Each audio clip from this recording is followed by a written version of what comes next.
fighter. Hey, what's going on, everyone? Jayiangshi here, and today I want to do a track breakdown of one of my recent collabs with Prince Sam, Jumpscare. Yeah, this is just the way I wanted to celebrate Halloween, since I didn't really do anything for Halloween. So yeah, I just want to share this bit of stuff that we did with this project file. I'm only going to do the first drop, second drop, and a little bit of extra stuff like the vocals, because this would just be a long breakdown if I went over like every single little thing we did here.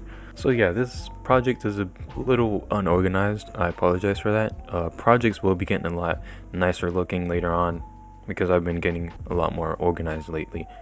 But yeah, for now this is just sadness, so I hope you guys can maybe still learn something out of it, even despite this horrible organization. Anyways, let's hear it. Felt its icy touch and caught a glimpse of the other side. I noticed the warmth as it left my heart, like the ground beneath me shake as my world fell apart. Opening my arms, I surrendered to my fate. I knew my time was near. Death was never late. Alright, so when you listen to the original song, you probably notice like some kind of Discord ping sounding thing. Yeah, that's what you hear right there, with the piano thing in the background. Didn't know any other way to cut that out. We were satisfied with the vocals we had, and if we went out searching for others, this song probably wouldn't sound as... We won't be happy with the sound that we currently do have right now if we went out searching for other vocals and stuff. We just found this on YouTube. It said free to use, and we were not about to find some whole entire vocalist to do this for us because we needed this out by Halloween. So I didn't do a whole lot to the vocals. I did only do a flanger, did some EQ.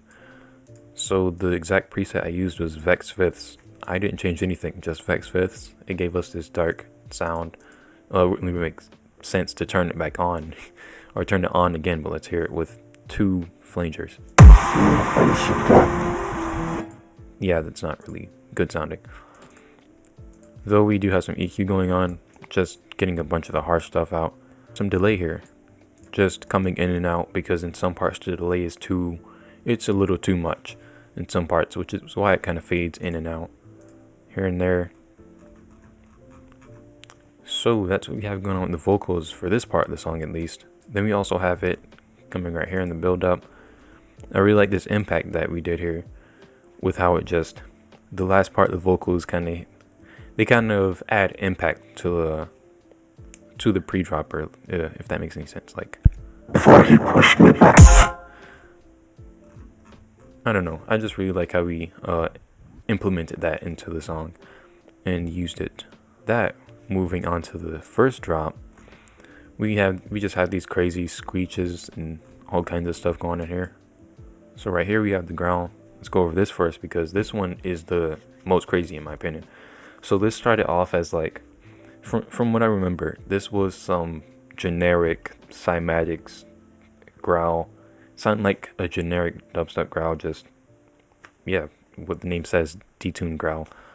But I turned it into this AU5 or chime screech thing, and it sounds crazy. That it's kind of crazy how it just started off as generic growl and then...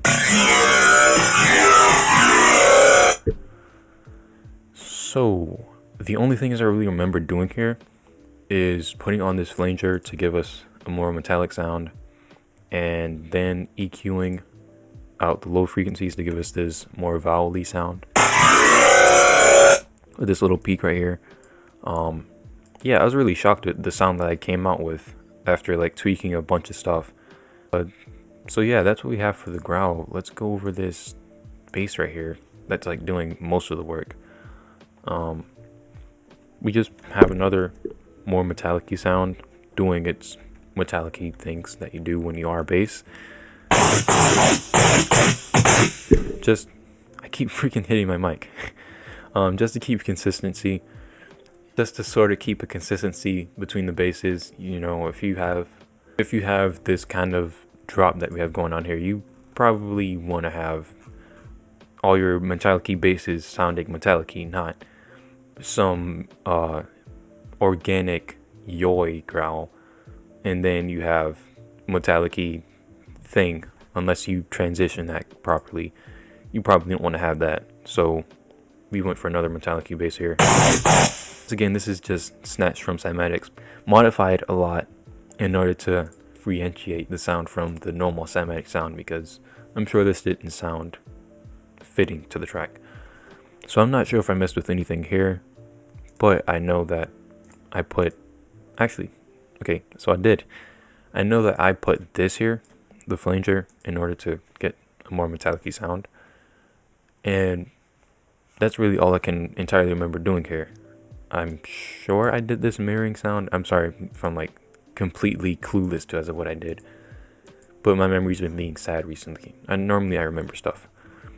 But that's all we really have going on there, besides this bit of automation that we have going on with the octave. So we can hear the difference right here. I honestly don't even remember it sounding so low and girthy. But right here we have just the octave changing just slightly. You don't really entirely notice it, probably. But yeah, that's what we have going on there. And right here we just have this.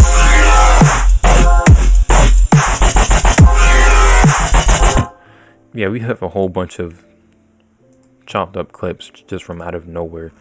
Like, I just put all these basses together, and as you can see, these are like all my drafts of like trying stuff out with the pattern for the drop. And then we ended out with this. And like, I can't really explain my thought process of like going through it, but I know that I wanted something relatively consistent. You can like sort of hang out on the drop for a while and not get like confused with what the heck is going on, like just me changing a whole bunch of stuff that doesn't make sense. I don't know, it's kind of weird to explain the thought process that I had going on here. Actually, let's go over these fills. So we just found a bunch of FNAF stuff and threw it in the drop, because we ended up naming the song Jumpscare. So yeah, FNAF Jumpscare. Right here we have the window scare sound, and then Aqua screaming, because I don't know, I've never used my anime samples. Well, I don't use them a lot, so I figured, why not use them right here? Well, if FL Studio decides to not save and freaking eat my CPU. Well, apparently FL Studio was audio saving and it froze my computer. Well, it normally freezes because it needs to autosave. Anyways, we have this window scare sound, and then we have Aqua screaming. And layered under that, we have Mangle's sound when it is in your office. So yeah, we just left them in there. We do have other sounds here. Balloon Boy laughing, I think. But my computer's being dumb and it decides to not load those in. So I can't really play those right here. But we can play this because this is the scream sound. But I did pitch it up just a little to, I don't know, vary it, because I don't know, I wasn't happy with without the pitch bend. Yeah, so I just automated the pitch and we ended up with that. So right here we have the crush sound. This is when you get crushed inside of a spring suit. It probably doesn't add much to the drop, especially if you're not looking out to hear it, then you won't really notice it, but we have, and that's just doing that. Let's go over this choir right here that we have layered under it, because this is snatched directly from Wabitskit's tutorial on Death Step.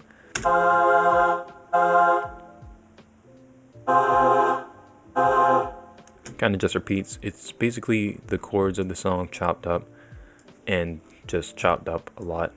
Some parts are muted, so we can switch them around and move them all over the place. That's all we really have going on there. But let's go over these vocals right here, because this part is rather interesting to me, at least. So I accidentally pasted in the wrong melody. So I use this thing called SliceX, which just chops up vocals for you in most cases. And yeah, I accidentally pasted in the wrong melody. So it played through the vocals. So we just put in the plain vocals, not these right here, the chopped up ones in the intro.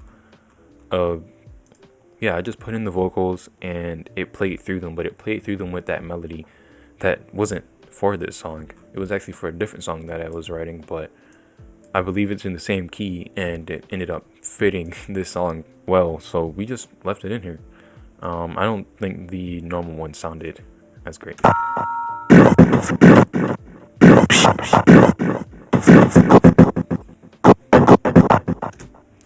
So that's what we have going on there. Then the drums kick back in, but we're not here for that part of the song. So let's move on to the second drop. Though I might go over the lead because, I don't know, that's sort of interesting. So we did have an Undertale sound right here. We probably could have done better with integrating Undertale and FNAF, two cool games, into the song, but we might or might not do a VIP, I don't know. Anyways, we did have this Undertale sound, but my computer, once again, did not want to load it. So for the pre-dropper, we have this reload sound effect and then a gunshot.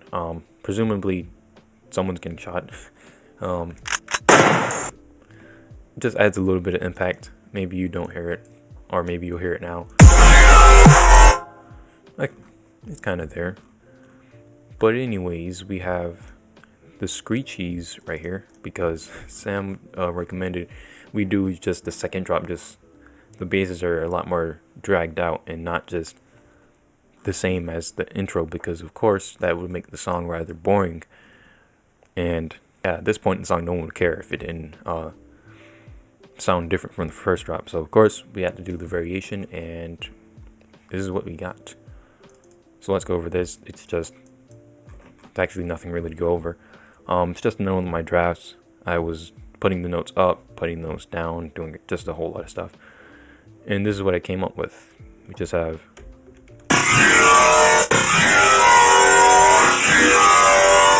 I know that that's the thing that Chime likes to do. He likes to like stretch out his notes sometimes and like have the pitch go up, or well, the notes will go up like one semitone at a time on the keyboard or something like that. I don't know. It's like, I don't know, I feel like I remember that in one of his track breakdowns. Anyways, that's what we went with for that part. Then we have some automation here. We have a lot more of a still LFO rate right here, and then we have it going into triplets because triplets are awesome. Yeah, of course we just had to do variation for the second drop, so we came up with this.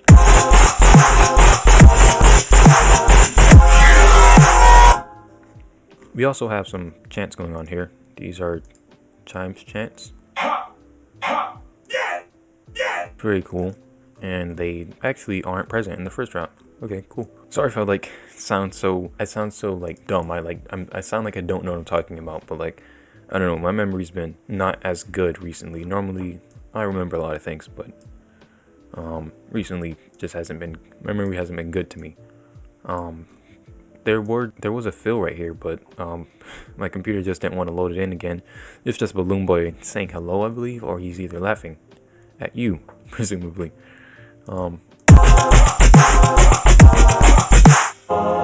More cool triplets. Then we also have more choir, but I called it chore.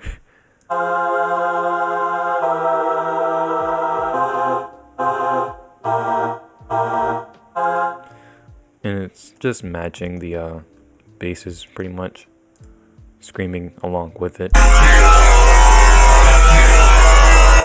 Very cool. The pitch is also going down here. I did not notice that. Okay, so that's cool. All we really have going on here, we didn't do that much besides this screech, the long dragged out notes, and then triplets. That's all really changed up here. In the LFO rate, that's also changing quite a bit. Then we threw the first drop back into the second drop.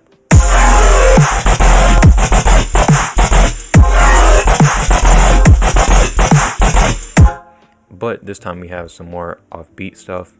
Okay, I did not mean to do that. So Sam randomly shared this and I decided, why not throw in the song? It doesn't add that much, but if you're maybe looking out for the song, you might hear it now. You just have that. It's probably not even in key with the song, but it's there doing a little bit of something. and then the chants come back in, and then that's really it for the second drop.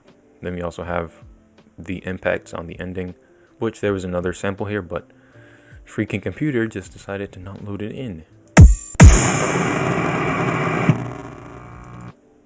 So yeah, we had the crush sound again when you die inside of the spring suit. And then we also have static. I believe this is the static when you die or when you're on the game over screen. Yeah, presumably you die at the end of the song. And yeah, jump scare. So yeah, this was a cool song to work on. Way different than what I normally do. Like everything that I worked on for like the October month, well, nearly everything, was just way different. Just a lot more spookier, just not as happy and upbeat as I like to be with my music. But we came up with some cool songs in the end, so I'm not mad. So I hope you guys were able to possibly learn something from this track breakdown, or maybe get some sort of inspiration in case you're working on Death Step as well. I think my computer's actually frozen, because it's autosaving again, presumably. Anyways, I'm gonna continue this outro, in case I can still record, I guess. Hope you guys were able to find something out of this, or just enjoy it in general. That will also be cool. I hope you guys like this video. See you in the next track breakdown, song, or live stream, whatever I end up doing next. And yeah.